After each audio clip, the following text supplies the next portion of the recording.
Hi everyone, thank you for taking out time to watch this tutorial.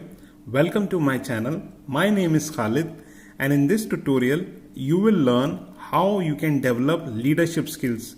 Friends, especially after COVID-19, there is a need to upskill, there is a need to reskill, and there is a need to learn how to develop leadership skills in your personal and professional life. A leader is basically who is very much focused in solving the problems. So these are the skills you should develop. Practice discipline, take on more projects, learn to follow, develop situational awareness, inspire others, keep learning, empower your teammates, put extra efforts in resolving conflicts, and in last, be a discerning listener. I hope you will practice these skills on a regular basis to be an effective leader. Thank you for watching. Thank you so much.